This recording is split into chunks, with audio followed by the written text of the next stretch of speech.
Agora no seu rádio. JD1 no ar. As principais notícias do estado, do Brasil e do mundo. JD1 no ar. JD1 no ar. Apresentação Wesley Paiva. Apoio Senar MS, transformando vidas. Olá, terça-feira, dia 24 de outubro de 2023. A partir de agora, eu, Wesley Paiva, apresento o JD1 no ar com as principais notícias do estado, do Brasil e do mundo. Uma iniciativa do JD1 Notícias em parceria com 32 emissoras de rádios FM em Mato Grosso do Sul e o apoio do Senar MS, transformando vidas. Vamos conferir os destaques de hoje. Destaques do dia.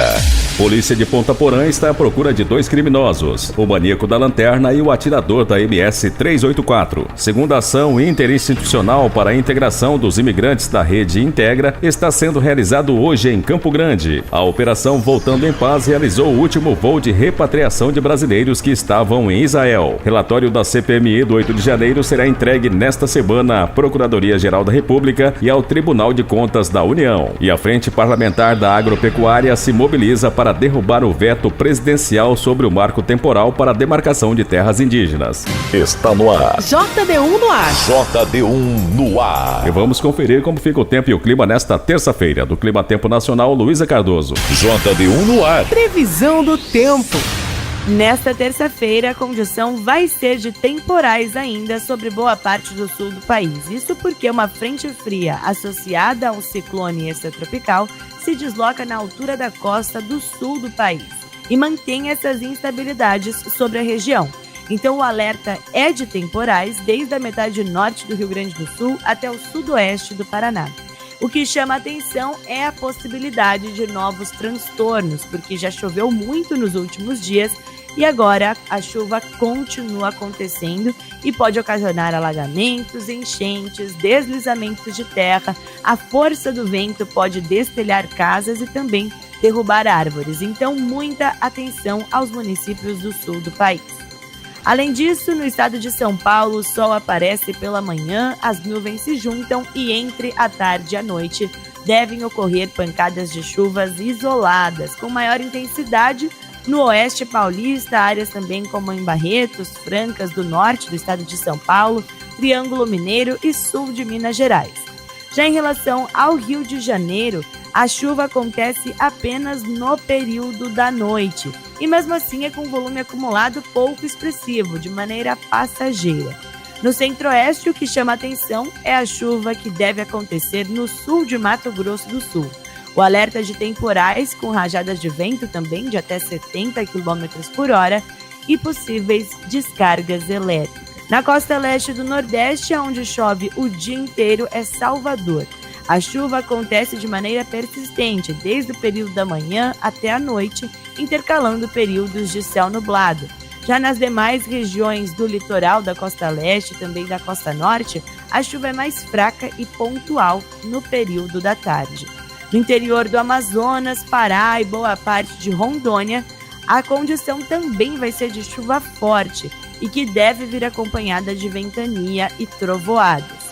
Tempo firme se estabelece em todo o estado do Espírito Santo, áreas do norte do Rio de Janeiro, metade norte de Minas Gerais, Distrito Federal, Sertão Nordestino, boa parte do norte do Acre, região também do Amapá e, além disso, a metade sul do Rio Grande do Sul deve receber uma garoa muito fina no início do dia e depois a nebulosidade se dispersa e o sol volta a aparecer.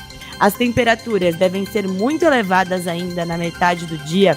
Na região do centro-oeste, então, 43 graus de máxima em Cuiabá, 31 em Manaus, 29 em Salvador e, além disso, calorão no meio da tarde na capital fluminense, máxima de 36 graus. Porto Alegre, temperatura amena ainda, máxima de 26 nesta terça. JD1 no ar.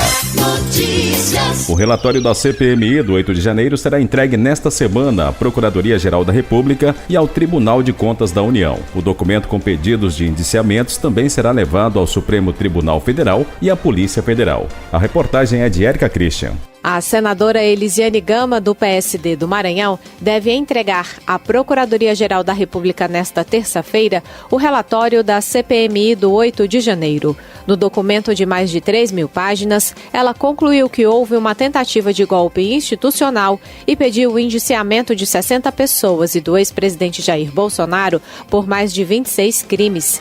Ela explicou que a PGR terá acesso às quebras de sigilos de 130 investigados, além de outras informações obtidas pela CPMI, como relatórios de inteligência. Nós encaminharemos ao Supremo Tribunal Federal, à Procuradoria-Geral da República e à Polícia Federal, que farão naturalmente o aprofundamento da investigação. O senador Marcos Rogério, do PL de Rondônia, afirmou que a oposição também vai entregar à PGR o chamado voto em separado, que aponta a omissão do governo federal e pediu o indiciamento do ministro da Justiça, Flávio Dino, e do ex-ministro do Gabinete de Segurança Institucional, General G. Dias. Nós vamos entregar também o nosso voto em separado para que haja essa apuração e que se aponte aqueles que concorreram para tudo o que aconteceu.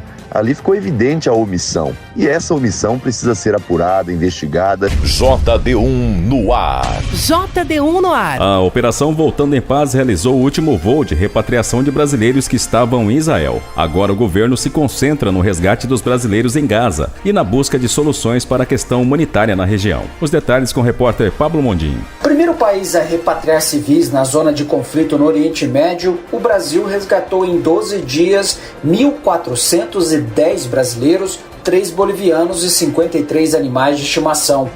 Na madrugada desta segunda-feira, mais um avião da Força Aérea Brasileira pousou no Rio de Janeiro com 209 passageiros. Foi o 8º e último voo de resgate da Operação Voltando em Paz em Israel. Segundo o Ministério das Relações Exteriores, a orientação é que os brasileiros que possuam passagens aéreas ou condições de adquiri-las embarquem em voos comerciais a partir do aeroporto de Ben Gurion, que continua operando. Além do resgate de civis, o governo brasileiro também tem atuado nas relações diplomáticas em busca de apoio humanitário no conflito entre Israel e o grupo Hamas. Neste final de semana, líderes mundiais se reuniram na cúpula de Cairo, no Egito. O Brasil foi o único país do sul global convidado para o encontro que debateu a situação do Oriente Médio. O chanceler Mauro Vieira falou sobre a cúpula. É chegada a hora de se negociar uma solução. Também um consenso com relação à criação dos 2 estados independentes, vivendo lado a lado, em paz, com fronteiras internacionalmente conhecidas. Houve também um consenso com a necessidade imediata de uma ajuda humanitária e saídas humanitárias. Houve também um consenso de que é indispensável a cessação de hostilidades. O ministro das Relações Exteriores também falou sobre os brasileiros que estão na faixa de Gaza, aguardando o momento para cruzar a fronteira com o Egito. Eu espero que nos próximos dias, tão logo haja algum tipo de entendimento entre as partes todas envolvidas, que se permita a saída desses brasileiros e também de nacionais de outros países. O presidente Lula conversou hoje por telefone com o presidente russo Vladimir Putin. Os 2 presidentes concordaram quanto à necessidade de que cessem os bombardeios na faixa de Gaza e de imediata libertação dos reféns. Sobre o conflito com a Ucrânia, o presidente reafirmou a disposição do Brasil para ajudar em qualquer mediação quando os lados envolvidos estiverem dispostos a falar de paz. E o Itamaraty confirmou que foi informado sobre o desaparecimento de um brasileiro residente em Israel. Michel Nizenbaum, de 59 anos, tem dupla cidadania e está desaparecido desde o início do conflito. Até agora, 3 brasileiros foram mortos em Israel. Reportagem Pablo Mundim. Quer saber como 2 letrinhas viram notícias no seu WhatsApp? Facinho, facinho. É só mandar um simples oi para o JD1 981 35 98 88. Nossa, até o nome é fácil de lembrar. Cadastre 981 35 98 88 no seu WhatsApp e escreva apenas Oi. As principais notícias de Mato Grosso do Sul, do Brasil e do mundo bem aí, na palma da sua mão. Deu oi, virou notícia. JD1 Notícias.com JD1Noticias.com JD1Noticias.com. A notícia no seu celular. E agora da nossa central de jornalismo, a repórter Sara Chaves tem mais notícias que estão no portal JD1. Olá, ouvintes do JD1 no ar. As autoridades policiais de Ponta Porã estão à procura de 2 criminosos. Um é conhecido como Maníaco da Lanterna, que estaria usando uma lanterna durante a noite para iluminar suas vítimas, deixando elas temporariamente cegas para efetuar roubos. O secretário de Segurança Pública de Ponta Porã, Marcelino Nunes, pediu à população que fique atenta e denuncie qualquer informação que possa levar à captura do indivíduo. O outro procurado é o atirador da MS 384, que há semanas vinha efetuando disparo contra veículos e pessoas na MS 384 em Ponta Porã. A Polícia Civil, por meio da Delegacia de Antônio João e de Ponta Porã, está investigando o caso e pede para que a população não compartilhe imagens de pessoas suspeitas nem notícias falsas relacionadas ao caso. Caso tenha qualquer informação relevante, entre em contato com o Disque Denúncia pelo número 99639-2747. Repetindo, 99639-2747, DDD 67. O motociclista Leandro da Silva Cardoso, de 29 anos, morreu após ser atropelado por um caminhão-baú na segunda-feira, no cruzamento da Avenida Marcelino Pires com a Rua Delfino Garrido, em Dourados. Conforme o site Ligado na Notícia, a vítima estava em uma Honda Titan, seguindo pela Avenida Marcelino Pires, quando acabou sendo atingido pelo caminhão, que era conduzido por um motorista de Santa Catarina. O caminhoneiro, segundo informações, não teria respeitado a sinalização de pare, tirando a vida do motociclista. Equipes do Corpo de Bombeiros e do SAMU chegaram a ser acionados, mas o rapaz já estava sem vida quando chegaram ao local. A segunda ação interinstitucional para a integração dos imigrantes da Rede Integra será realizada nesta terça-feira, dia 24, das 8 horas da manhã às 17 horas, na Esplanada Ferroviária, no centro da capital. A ação de integração de imigrantes é promovida pela Superintendência Regional do Trabalho e Emprego de Mato Grosso do Sul. No local será ofertado vagas de emprego, além de serviços como atualização de cadastro e orientações para a emissão da carteira de trabalho digital e seguro-desemprego. Instituições oferecerão ainda serviços gratuitos como orientação jurídica, cartão do SUS e emissão de CPF. Os imigrantes devem estar munidos de carteira de registro nacional migratório e carteira de trabalho digital. A ação de integração dos imigrantes acontece das 8 horas da manhã às 17 horas da tarde na Esplanada Ferroviária, na Avenida Calógera, número 3143, em Campo Grande. Sara Chaves para o JD1 no ar. Você está ouvindo? JD1 no ar. Apoio Senar MS, transformando vidas. E agora aqui no JD1 no ar tem um informativo diário do Senar MS. Anote aí na agenda, no dia 23 de novembro será realizado o MS Agro, um encontro para debater as perspectivas do setor e da economia diante do cenário nacional. O MS Agro é realizado pelo Senar MS e contará com 2 palestras no auditório do Sistema FamaSul, com transmissão online. Acesse @Sistema FamaSul e garanta a sua inscrição. JD1 no ar. Apoio Senar MS, transformando vidas. A relação entre apostas esportivas e a manipulação de resultados foi tema de debate na Comissão de Esporte. O projeto que regulamenta as apostas por cota fixa, aquelas em que o apostador tenta prever o resultado de um evento esportivo, está na pauta de votação do colegiado esta semana. O repórter é César Mendes. O representante do Ministério da Fazenda, José Francisco Mansur, chamou a atenção para o que os economistas chamam de externalidades negativas trazidas pelas apostas por cotas fixas para a atividade esportiva. A manipulação de resultados e o vício em jogos, segundo ele, são as mais graves. José Francisco destacou um estudo recente que revelou que 1,5% da população adulta do Brasil se declara compulsiva em jogar. Ele disse que o setor arrecada entre 100 e 150 bilhões de reais e defendeu a sua tributação. Não é sanha arrecadatória, é justiça tributária. O sujeito que produz o alimento, o sujeito que produz o vestuário, o sujeito que trabalha com educação, essas entidades pagam o seu imposto e as empresas de bet não pagam.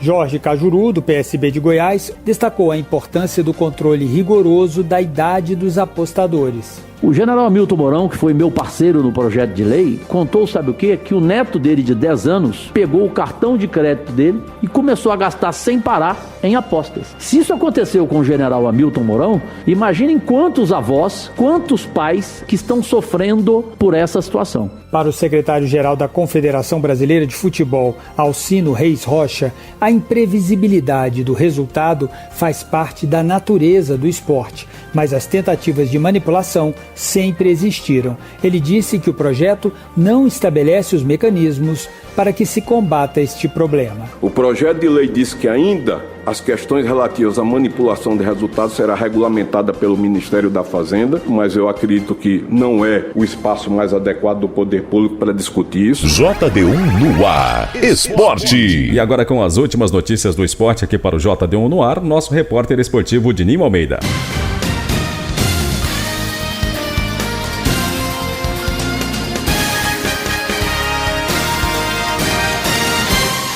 Campeonato Brasileiro Série B. O Vitória chega a 99% de chances de acesso e o Atlético Goianiense salta para 80%.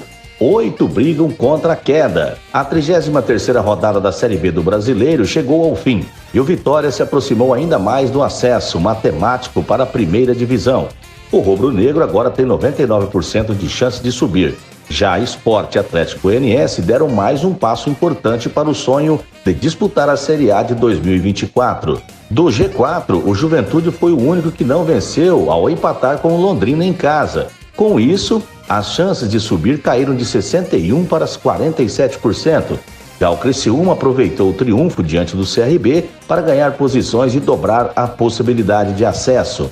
Os números das disputas nas partes de cima e também de baixo da tabela foram atualizados pelo site Infobola, do matemático Tristão Garcia. Vitória em primeiro com 64 pontos, o Sport vem em segundo com 59 pontos, Atlético Goianiense em terceiro com 59 e em quarto Juventude com 56. Na parte de baixo da tabela, abrindo a zona de rebaixamento, está a Chapecoense na 17ª posição com 33 pontos. Na 18ª posição, Tombense com 31 pontos. Em 19º, Londrina com 26 e na lanterna o ABC com 20 pontos. Enquanto o Palmeiras tenta se fechar na academia de futebol e recuperar o desempenho para terminar o ano ao menos com uma vaga direta na Conmebol Libertadores, na sede social o clima é de abulição nos bastidores. Nesta segunda-feira, um grupo de palmeirenses foi à porta do clube protestar. Convocados pela torcida Mancha Alviverde, antiga aliada e hoje rompida com Leila, além de conselheiros de oposição. O Conselho Deliberativo era o principal alvo, mas a presidente também foi contestada em cantos. Cumpra seu papel, vende o avião e ajuda o Abel. Não é mole não, a ditadura se instaurou no meu Verdão. Olê, olá, nós somos 1% que veio para atormentar. Há uma série de reclamações por falta de transparência, além de conflitos de interesse, pois a presidente é dona das patrocinadoras do clube e agora também do avião que a delegação usa para viajar, além da alegação de que os opositores estão sendo perseguidos. Há 2 argumentos para a acusação. Os 26 conselheiros que fizeram críticas públicas à atual gestão não têm mais direito às entradas que antes eram dadas pelo Palmeiras. Na derrota para o Atlético Mineiro, quinta-feira, torcedores também protestaram nas arquibancadas e puxaram cantos contra Leila e o diretor de futebol Anderson Barros. Este deve ser o clima das partidas finais que o Verdão mandar até o final do Brasileirão. Jogos Pan-Americanos. Veja a agenda do Brasil no dia de hoje e as chances de medalha. A projeção é que o Brasil conquiste 10 medalhas, 2 ouros, 2 pratas e 6 bronzes, com destaque para Rebeca Andrade, favorita no salto, prova em que é campeã olímpica e mundial. A Rebeca Andrade é favorita para conquistar a primeira medalha de ouro de sua carreira em Jogos Pan-Americanos. Ela, que é atual campeã olímpica e mundial de salto, vai disputar o aparelho com ótimas chances de título continental. Ela ainda está na decisão das barras assimétricas, em que tem ótimas chances de pódio, mas passou em segundo nas eliminatórias. A terça-feira está recheada de competições com o Brasil na briga pelo pódio, também na natação e taekwondo. Na projeção do Guilherme Costa, blogueiro do Globo Esporte, o Brasil vai ganhar 10 medalhas na terça-feira. 2 de ouro, 2 de prata e 6 de bronze. além do ouro da Rebeca no salto. O Brasil é favorito ao ouro no revezamento 4 por 200 metros livres masculino. A Rebeca foi a segunda melhor nas eliminatórias, nas barras assimétricas e pode sim, claro, ser campeã, mas não é tão favorita assim, já que tem uma americana muito forte. A natação, além de ouro do revezamento 4 por 200, deve conquistar mais 4 medalhas entre pratas e bronzes. A ginástica também deve ir ao pódio mais uma vez no solo masculino. Por fim, o taekwondo é favorito a 2 bronzes nas provas por equipes. O boxe disputa 6 quartas de final, sendo favorito em 5 delas. Lembrando que no boxe, os semifinalistas já garantiram uma medalha. No badminton, o Brasil joga 3 semis e não é favorito em nenhuma, embora tenha chance de passar. E essa é a nossa torcida. Vamos para o quadro de medalhas dos Jogos Pan-Americanos. Em primeiro lugar, os Estados Unidos com 41 ouros, 18 prata, 24 bronze, com um total de 83 medalhas. O México vem se mantendo na segunda posição com 16 ouro, 9 prata, 11 bronze, total de 36 medalhas. Em terceiro, o Canadá, 12 de ouro, 15 prata, 13 bronze, total de 40 medalhas. O Brasil está em quarto com 7 ouro, 13 prata, 15 bronze, total de 35 medalhas. Eu sou o Dininho Almeida e esses foram os destaques esportivos do JD1 no ar. JD1 no ar, direto de Brasília. A Frente Parlamentar da Agropecuária se mobiliza para derrubar o veto presidencial sobre o marco para a demarcação de terras indígenas. A tese do marco temporal define que serão demarcadas apenas terras ocupadas pelos povos originários na data da promulgação da Constituição Federal em 5 de outubro de 1988. A reportagem é de Paula Moraes. Deputados ligados ao agronegócio vão trabalhar pela derrubada dos vetos do presidente Luiz Inácio Lula da Silva à lei que trata da demarcação de terras indígenas, entre eles o veto ao marco temporal. Lula manteve na íntegra apenas 9 dos 33 artigos aprovados pelo Congresso. Por exemplo, foi mantido o item que define o que são as terras indígenas, ou seja, as áreas tradicionalmente ocupadas nos termos da Constituição, as áreas reservadas consideradas as destinadas pela União por outras formas e as áreas adquiridas por meio de operações de compra e venda ou de doação. Outro ponto mantido estabelece que o procedimento de demarcação de terras será público, transparente e amplamente divulgado. Também garante tradução das decisões para a língua indígena. Porém, o ponto central da proposta foi vetado, o chamado Marco Temporal das Terras Indígenas, que define que serão demarcadas apenas terras ocupadas pelos povos originários na data da promulgação da Constituição Federal, em 5 de outubro de 1988.